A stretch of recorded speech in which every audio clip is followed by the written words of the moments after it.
बेटियों को पढ़ने के लिए नहीं भेजते थे। यह हालत था। गरीब तबके के लोग कितना कम स्कूलों में जाते थे। 12.5% आबादी का नहीं जा पाता था। उसकी स्थिति ऐसी थी, नहीं भेज पाते थे। तो ये सब एक एक चीज हम लोगों ने कितना किया, कितने स्कूलों का निर्माण करवाया। और बच्चियों को लोग आगे नहीं भेजते थे तो हमने पोशाक योजना की शुरुआत कराई कि वो छठा से आगे पढ़े और खाली 8वां तक नहीं पढ़े और आगे पढ़े। तो उसके लिए साइकिल योजना की शुरुआत कराई। 9वें क्लास में कोई लड़की साइकिल चलाती थी। हम जब साइकिल योजना की शुरुआत कराए तो कुछ लोग मेरे खिलाफ बोल रहे थे कि अरे लड़की सबको साइकिल पर चलाइएगा, उसको लोग तंग करेगा। हमने हंसते हुए कहा हर परिवार की लड़की पढ़ेगी और साइकिल से जाएगी, कोई तंग नहीं करेगा, यह स्थिति होगी। और किसी ने कभी तंग किया? कितना लड़कियों को खुशी हुई। और भुलाइएगा मत, ये जब हम 2008 से शुरू करा दिए, 7 से ही, और सबको मिलना शुरू हो गया, कहीं ऐसा ना हो कि आजकल भूल जाए।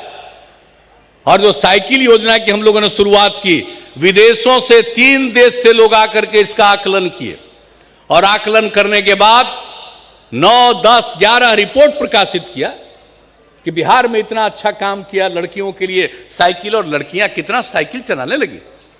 और जब आती थी स्कूल से लौट करके तो कभी कभी मां को, कभी पिता को साइकिल पर ले जा करके बाजार भी ले जाती थी। और अब तो क्या स्थिति थी। और फिर जब हम घूमते थे तो कई जगह पर लड़कों को देखते थे कि कुछ कहना चाहता था तो हम कहे क्या है जी, तो लड़का सब कहने लगा कि कुछ हम पर भी ध्यान दीजिए। तो हमने कहा पूरा ध्यान देंगे। और उसके बाद हमने लड़कों के लिए भी साइकिल योजना में शामिल कर दिया। तो अब सबको साइकिल, आप जरा सोच लीजिए। और अब कितनी संख्या पढ़ने वालों की बढ़ी, अब लड़कियों की कितनी संख्या बढ़ी।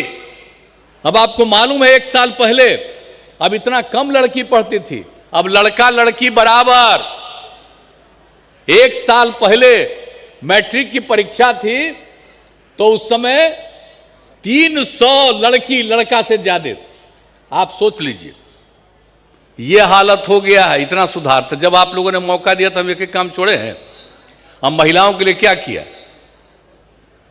केंद्र में कानून बन गया पंचायती राज, तो महिला के लिए कम से कम 1/3 है।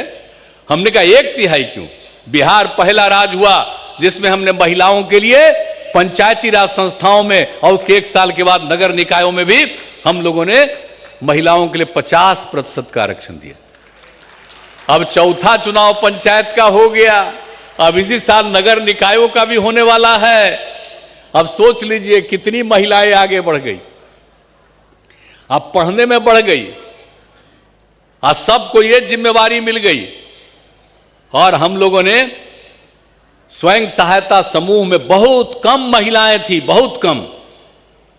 और जब 2006 में हमने इसको देखा और उसी समय हमने तय किया कि नहीं, हम बड़ी संख्या में महिलाओं को जीविका इसमें शामिल करेंगे। और इसका नाम हमने दिया जीविका। नामकरण बिहार में किया जीविका, भ्रम मत रखिएगा। और बिहार में जो महिलाओं के लिए जो हम लोगों ने स्वयं सहायता समूह बनाया, हमने 10 लाख का लक्ष्य रखा था, अब तो 10 लाख से भी आगे बढ़ गए। अब 1,28,00,000 परिवार महिलाएं जुड़ गई है और सब जीविका के साथ जुड़ गई और कितना आगे बढ़ रही हैं। और इसके लिए हमने वर्ल्ड बैंक से कर्ज लेकर के ये सब काम किया था, शुरू कराया था। और आज भी ये सब कुछ हो रहा, सब तरह से कितना आगे बढ़ रही। अब पहले देखते थे, गांव में जाते थे तो महिलाओं को बेचारे को पहनते हुए कपड़ा उपड़ा कैसा लगता था। अब कहीं भी जाते हैं तब महिलाएं कितना ठीक लगती हैं, ये कभी देखा है? इतना पहले ये सब काम हम लोगों ने किया। और फिर नौकरी में सबसे पहले हमने 13 में ही ऐलान कर दिया, पुलिस में महिलाओं को 35% का आरक्षण, और उसके बाद 16 से सरकार की हर सेवाओं में महिलाओं को 35% का आरक्षण कर दिया। अब कितनी बड़ी संख्या में सरकारी सेवाओं में महिलाएं आ गई। अब तो हर चीज में महिला का कर ही रहे हैं, सब तरह से कर रहे हैं। वो तो एक अलग बात है। लेकिन अब कितना आगे बढ़ी, हर प्रकार से जो हम लोगों ने इन लोगों के उत्थान के लिए जो सारा काम किया, तो आप सबको मालूम है, महिलाओं के लिए सारा काम, समाज के कमजोर तबके के और लोगों के लिए। और आपको मालूम है कि पुलिस में, बिहार में पुलिस में जितनी महिलाएं हैं, इतना पुलिस देश के कितने बड़े बड़े राज्य में भी इतनी महिलाएं पुलिस बल में नहीं है। 25,000 से भी ज्यादा, 25,000 18 25 लाख कितना, 25, हाँ 25,128 है। तो आप जरा सोच लीजिए कि कितना सब हम लोग काम करते जा रहे हैं एक एक चीज के लिए, और समाज के उत्थान के लिए।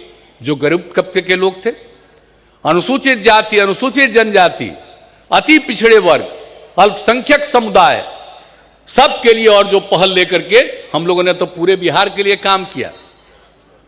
लेकिन विशेष पहल जो पीछे थे उनको आगे बढ़ाने के लिए इन तबके के लोगों का उत्थान किया।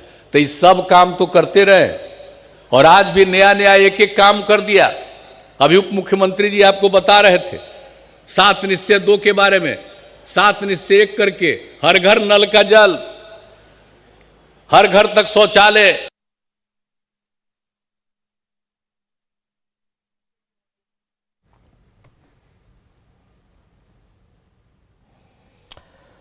तो मुख्यमंत्री नीतीश कुमार की बड़ी बातें हम आपको बता रहे हैं जमुई में, जहां पर जागरूकता अभियान के तहत नीतीश कुमार पहुंचे हैं और किस तरीके से उन्होंने ये सफर तय किया। कौन सा काम हम लोग कर रहे हैं। जल जीवन हरियाली अभियान भी शुरुआत करा है। 7 निश्चय जो 16 से शुरू किया, एक उसके पहले जो काम किया उसकी चर्चा, और अब 7 निश्चय 2 में भी हर चीज को मेंटेन करके रखना, एक एक चीज पर पूरा का पूरा काम करना। तो हम लोग विकास का भी काम, न्याय के साथ विकास हमारा संकल्प है। और हम शुरू से कहते हैं लोगों की सेवा करना ही हमारा धर्म है। हम पूरे तौर पर सेवा करते हैं और मिलजुल करके काम कर रहे हैं। लेकिन इन सब चीजों के साथ जरूरी है कि समाज सुधार का काम होना चाहिए। अगर लोगों की आमदनी बढ़ेगी तो दुरुपयोग करेंगे। अब जब शराबबंदी लागू किया तब पैसे का सदुपयोग कर रहे हैं। अब कितना सब्जी की खेती बढ़ गई जी, अब कितना बिक्री हो रहा, दुकान कितना बढ़ा। आप जरा कल्पना कर लीजिए, लोगों का पैसा ये गड़बड़ चीजों में नहीं करने से जो बचता है तो इसका कितना लाभ मिल रहा है। तो समाज के हर क्षेत्र के विकास के लिए आप जरा कल्पना कर लीजिए कि हम लोगों ने पूरे के तौर पर एक एक चीज के लिए काम किया है।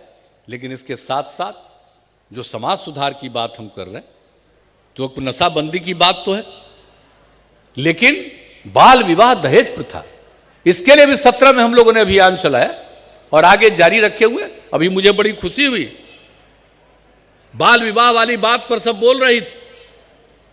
अब कम उम्र में शादी होने से लोगों को कितनी तबाही होगी, कितने तरह की बीमारियां होती हैं, ये सब बात को अच्छी तरह लोगों को जानना चाहिए। इसलिए कम उम्र में शादी नहीं होनी चाहिए। और जो दीदियां हैं, ये आप लोगों ने बहुत अच्छा कहा है, इस चीज को अभियान गांव गांव तक एक एक कम उम्र में शादी नहीं होनी चाहिए। अभी तक तो नियम है महिला का उम्र 18 साल, अब पुरुष का उम्र 21 साल। और अब तो केंद्र सरकार ने कानून बनाने के बारे में शुरुआत की है, कहा महिला का भी अब 21 साल तक करेंगे।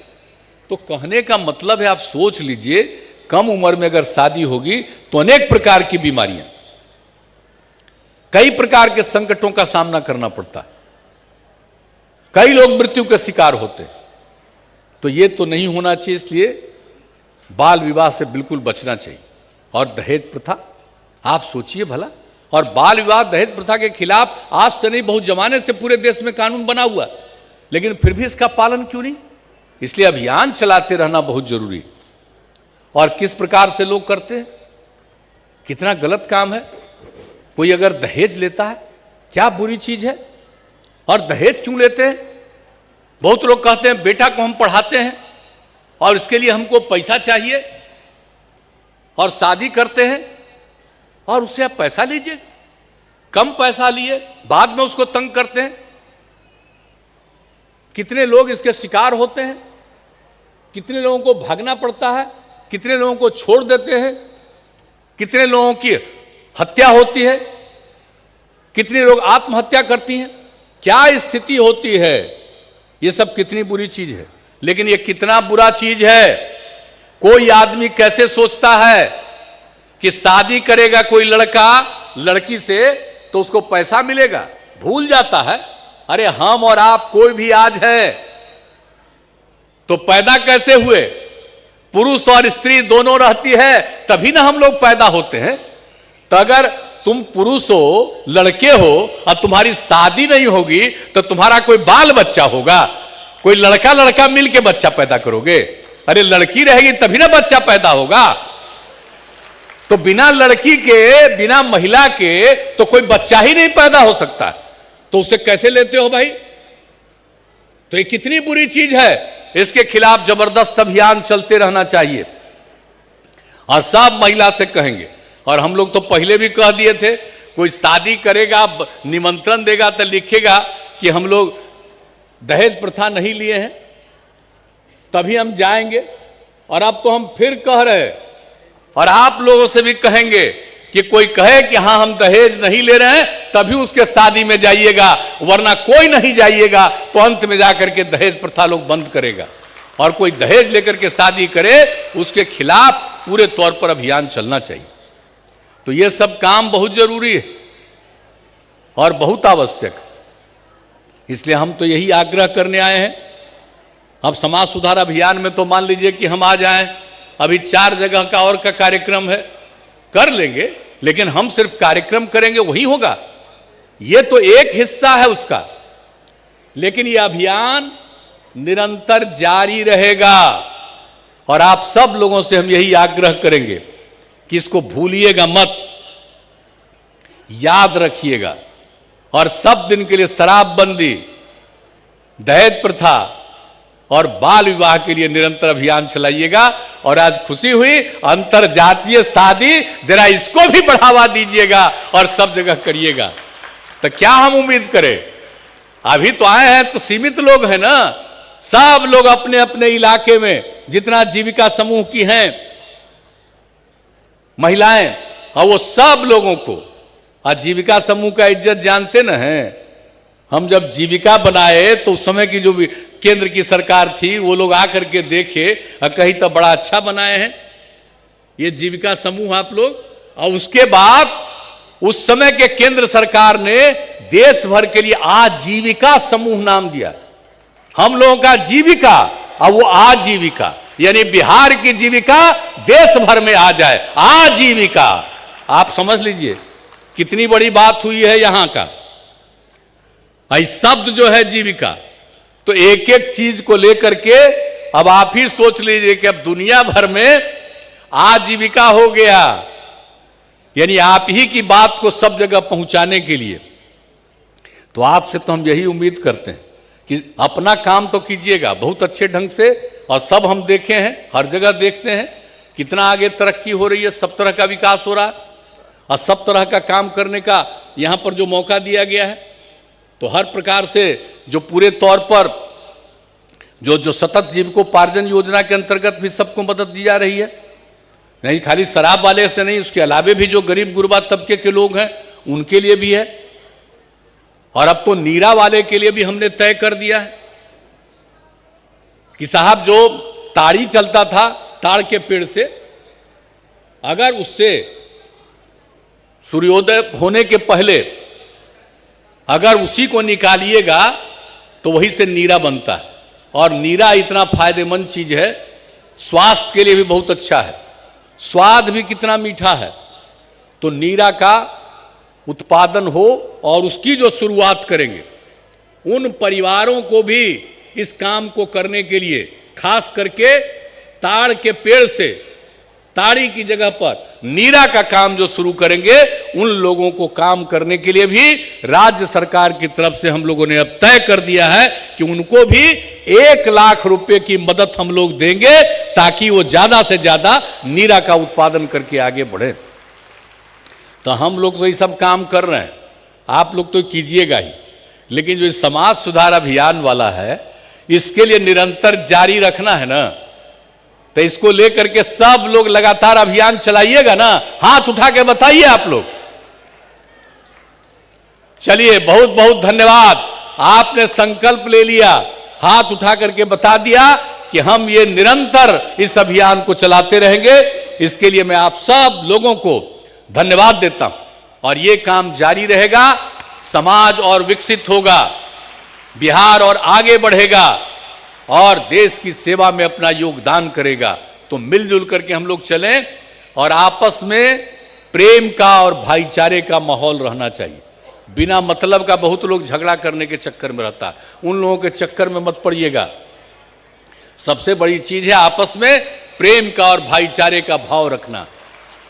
तो इसको भी लेकर के हम लोग चले, समाज को एकजुट करें, और मिलजुल करके हम लोग सबको आगे बढ़ाएंगे। और आपने जो संकल्प ले लिया, इसके लिए मैं आप सबको हृदय से धन्यवाद देता हूं, और आप सबके बीच में मुझको आकर के कुछ कहने का मौका मिला, इसके लिए, और आप सब लोगों ने हमारी बात को सुना, इसके लिए भी मैं आप सब लोगों को धन्यवाद देता हूं और अपनी बात को समाप्त करता हूं। माननीय मुख्यमंत्री जी के तो समाज सुधार अभियान के तहत मुख्यमंत्री ने कई बातें कही। पर्यटकों की संख्या बढ़ी है शराबबंदी के बाद, 1,60,00,000 से ज्यादा लोगों ने शराब छोड़ दी। मुख्यमंत्री नीतीश कुमार की बड़ी बातें, शराबबंदी से बिहार की स्थिति में काफी सुधार हुआ है और निरंतर यह सुधार जारी है। शाम के बाद लोग घर से निकलने से डरते थे, लेकिन अब किसी बात की फिक्र नहीं है। सड़कों के रखरखाव पर उन्होंने कहा कि हमारी सरकार जोर दे रही है। इसके अलावा शिक्षा के विकास के लिए क्रांतिकारी काम हुए हैं, कई नए काम शुरू किए गए हैं। तो ये बड़ी बातें नीतीश कुमार ने कही हैं, जिसमें शराबबंदी के बाद पर्यटकों की संख्या बढ़ने की बात उन्होंने जोड़ी है। और खबरें लगातार जारी हैं, बने रहें हमारे साथ।